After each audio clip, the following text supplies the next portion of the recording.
So we finally got to the original trilogy, which to me seems like an eternity um, up until this point, like until we got to these movies. Oh, as I said in a previous video, can't remember exactly which one it was, but like it was one of the three videos I made about the prequel trilogy. Um, so as I said in that video, I enjoyed more the prequels than the originals. I gave the reasons, like there is more Jedi, there is more lightsabers, there is some uh, politics discussion, so I kinda enjoyed more the prequels. Um, so when I was rewatching this entire franchise, when I got to the originals, I first of all I've already had watched some bad movies, like the first and the second one, and I also knew that the original trilogy was not my favorite. So when I finally got to this point, I had really low expectations. Um, which, as I already know, um, it's the it's the best thing you could do um, to have fun with movies. So I kind of ended up really liking the original trilogy. There is one thing or two that bother me a little bit, but um, in general, the right now at this moment after rewatching the entire franchise, I finally switched sides. So I no longer think the prequels are the best trilogy. Um, so yeah, going to the New Hope movie, to talk specifically about this one. It's a really good movie. What a surprise! Um, I really enjoyed it. I really enjoyed it. Um, it works as a standalone movie. It also works in the franchise, so I liked it. At the beginning of the movie, there is this scene. There is like the logo and then the wall of text. But then when the text ends, we see. Oh, sorry, I just I just hit the microphone because I'm I'm used to move my hands a lot when I talk. So there is this scene right at the start of the movie where we see a big ship um, going like from the camera to like moving from our point of view where the camera is to like the front. I don't know how to explain this, but in the screen there is this big ship fleeing from something, and by the proportions of it, like the thrusters on the back of the ship, we know that it's a big ship. So we see this ship fleeing from something, and then right after it, there is a Imperial destroyer chasing it, and the Imperial destroyer is way bigger than this ship, and that's something that I really like about this movie. Like it's right at the beginning, we see a big ship, and then we see the Imperial destroyer. So we have this comparison um, between those two, and right at the beginning of the movie, we already know the massive scale of the Imperial army. So it's really nice. That scene, that hallway scene, um, besides being iconic by now, the first Darth Vader, Darth Vader appearance, I really think the old visuals didn't made justice to this scene, because the clone, how's it called, uniform, um it's strange. Like, we can see that it's not like a metal armor, more like plastic. um so the old visuals kind of made this scene a little bit worse. Like, it's a good scene, but it could be way better. um so like, even in the sequels, the clone uniform is still like the same material. It's still made of plastic, but I don't know what they made that it seems more believable. So yeah. um Moving on, we get to Tatooine, and this is another thing that I liked on this movie. um Even more coming from Rogue One, because as I said in the Rogue One video, in that movie we keep jumping from one planet to another.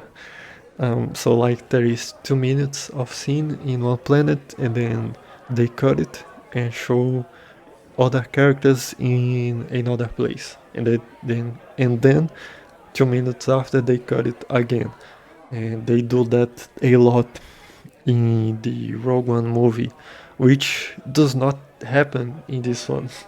So we have that first scene on the rebel ship, and then we go to Tatooine, and then we go to the Death Star, and then there is um, that space moment where the rebels are trying to destroy the Death Star. So it's more contained.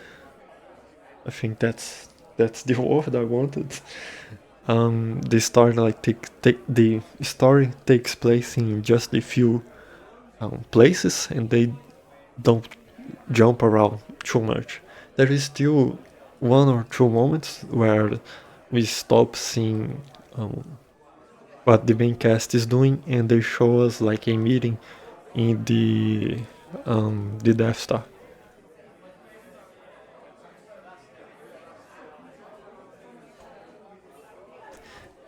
But overall, it's it it does not jump a lot. Um,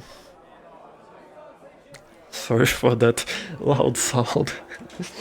uh, the running nose sound. I just I just sneezed. Um,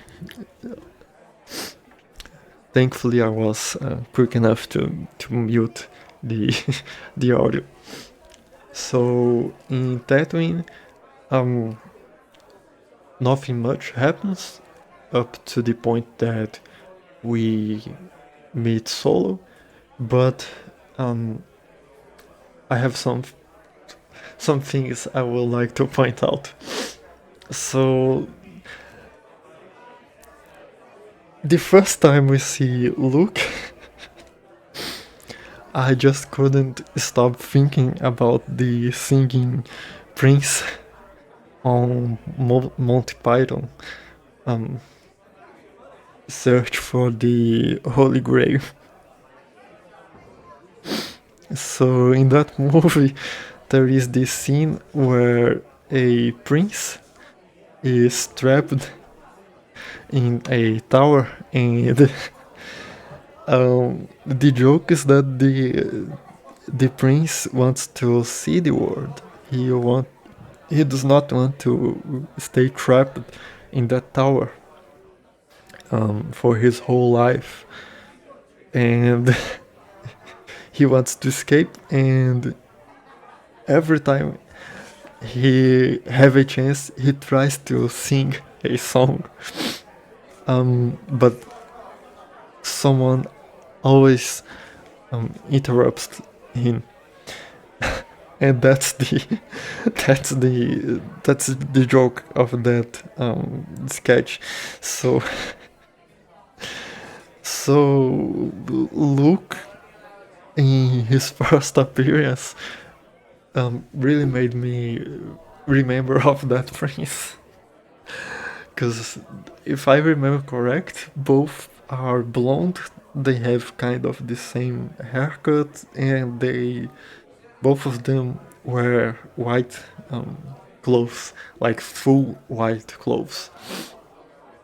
So yeah, um, that was kind of funny. And sorry if anyone hearing this already watched the search for the Holy Grail movie, but now you are doomed. You are doomed to. So every time you will watch any of those movies, you will remember about what I just said. So going back to the to the movies. So we find Ben. We give him his message that the rebels need help. Luke's uncles die, and then we have the best scene in this entire franchise. So if I had to choose one scene on the entire franchise, like the best scene, it would be the one where we meet Han Solo in that bar. So Obi-Wan and Luke are trying to flee from the planet so they can give the rebels the Death Star plan, and they meet Solo in this bar, and that moment is it's really cool because they just entered the bar, and there is this loud song going on. But as soon as they see the droids, they stopped to tell Luke that the droids should wait outside.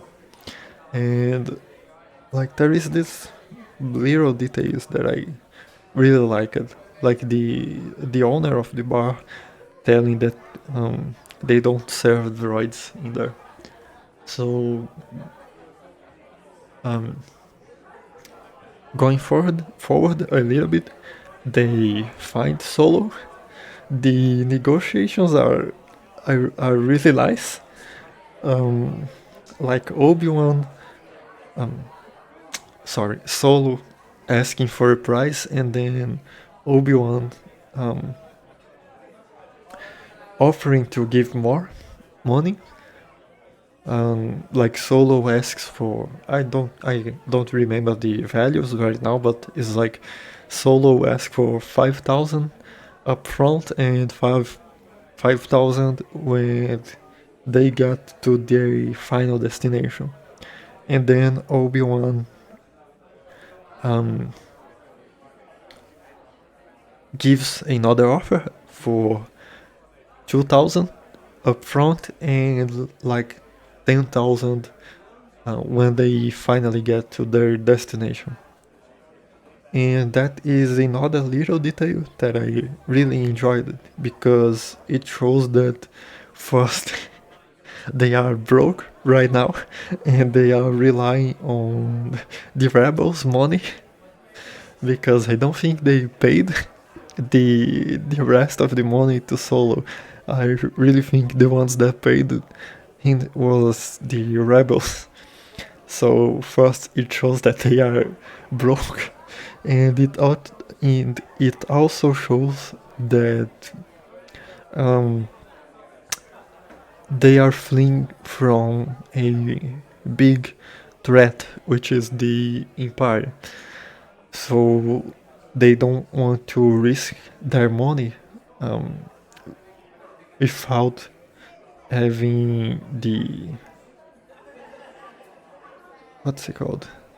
Without knowing that they will manage to get to their final destination. Like a lot of things could happen between the moment they hire Solo and the moment they get to their final destination. Like, let's say if Solo dies in the middle of the journey, so they would have to hire someone else and then pay more money um, for the new ship. So it shows that they are fleeing from a big threat and they can't risk their money like that. Solo agrees to it, and then there is the rest of the scene where Guido shows up. I think it's Guido, his name. Uh, that it's also another great scene um, because it sets the story for what we are going to see next. I don't know if that's the right phrase that I needed, but yeah, it sets up the story for when we see Jabba. Like Guido shows up and he says that Solo owns Jabba a lot of money to the point that every bounty hunter in the planet is after Solo. So we know that from that scene, that encounter with Guido, we start to know how powerful this Jabba guy is, and it like prepares the ground for when we finally see the hut. So yeah, which I believe it's the right next scene where they are getting inside the Falcon and Jabba is there waiting for Solo to appear. There is the great line: "The Jabba, you're a wonderful human being." Solo is Solo is full of great lines. There is this one. There is in still at this movie. There is the everything's fine. We are fine. How are you? when they get to the when they get to the Death Star, and Solo is trying to mislead the Imperials, so the Imperials contact him by radio and asking if everything is alright, and he answers with that line: everything is fine. We are fine. How are you? And right after that, there is another great line, which is the one that Solo says that they have a leaking into in the reactor. Like the Imperials say they are going to send someone, and Solo just replies with denying that they send more troopers because they have a leaking in the reactor. contradicting what he just said about everything being fine. So yeah, I don't know what happened, but they wrote a lot of great lines and they gave all of them to Solo.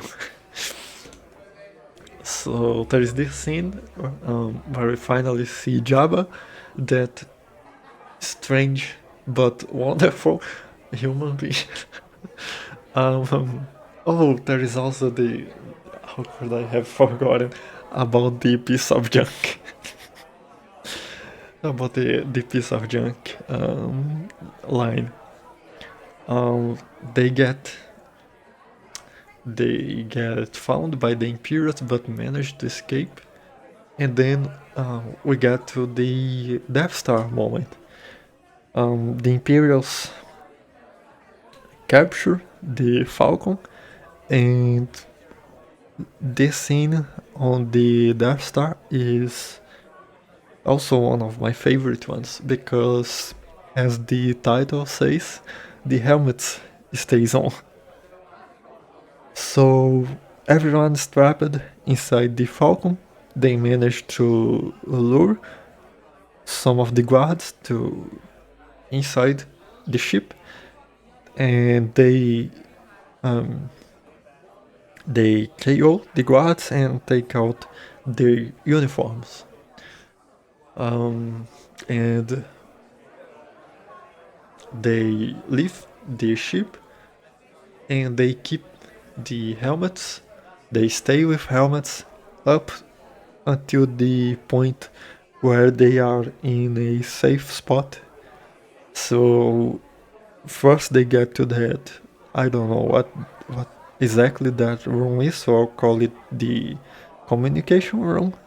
So they get to the communication room and then they take off the helmets because um, they shut the door so no one can enter and no one can see them.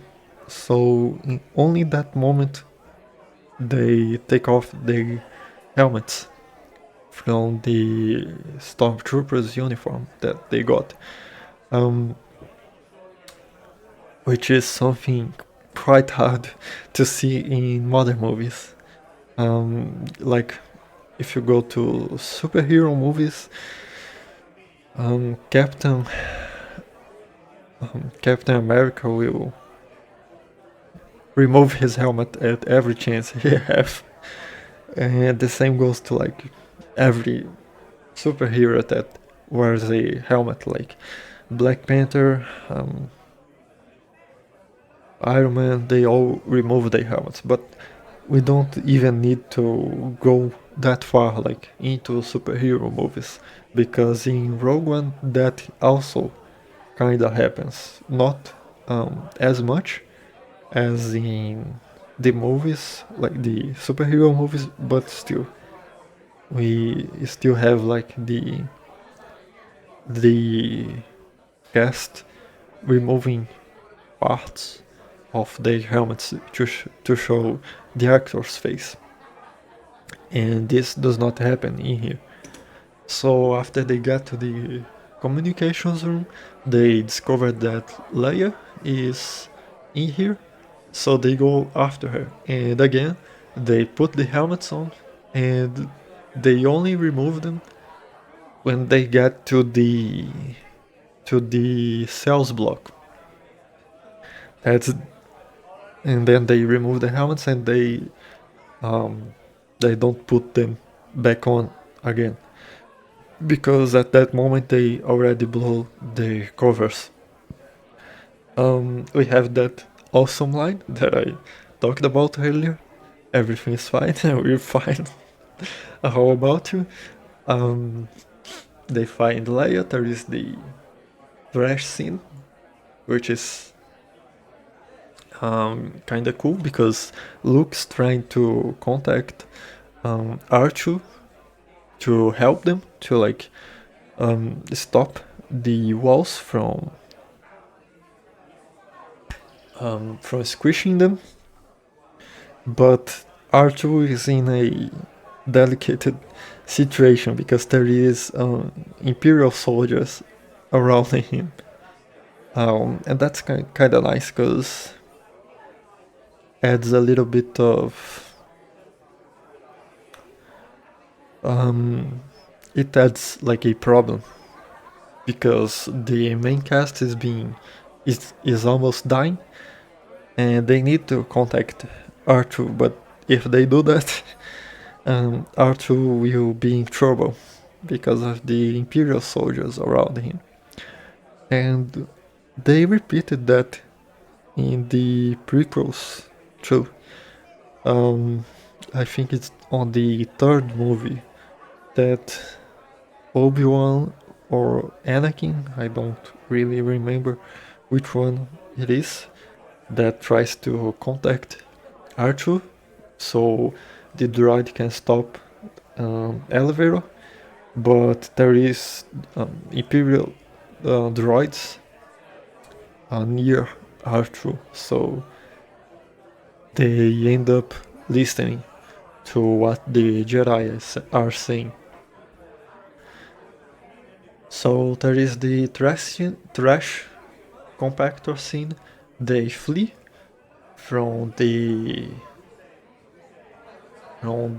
Death Star, and then there is the final moments where they blew up the Death Star. And again, it's nice. I don't think I have much to say about it. Besides Luke finally wearing some decent clothes. So he takes off that white robe he was wearing and put the pilot uniform, which is also nice. I like that. I like that design, like the full orange suit with the white jacket on top of it. Um, so yeah, they blew the Death Star, which I don't think it was the original plans for this movie, because I read somewhere that they didn't knew if they would be able to do more movies. So like they didn't knew that um, the New Hope would be a success. So I think they blew the Death Star in this movie because of that. Because like if someone already had the plans to do like 3 movies and they already knew was going to be they was going to be able to make all of the 3 movies, I don't think they would blow a Death Star in the first one. They would have kept that to the last one, like for the climax of the entire trilogy. But since Lucas didn't knew like that Star Wars would be a movie success, he had to like put this big thing right at the first movie, which is not a problem for this movie, for like specifically this movie, but for the franchise, I think like that that was not a very good decision. But I'll talk more about that when we get to the Return of the Jedi movie. But yeah, up until now, like blowing the Death Star was a good choice. I don't see a problem on that for this movie. So yeah, I think that's it. There is not much more to talk about. So yeah, See you in. I still didn't figure out how to finish these videos, so I don't know what to say. Like I could tell something like "see you in the next one," but it does not feel right to me because I'll start recording the next one as soon as I end this recording. So saying like "see you in the next one" does not make much sense to me right now because I'm recording every one of this video one after the other. So yeah, I'll just abruptly end this.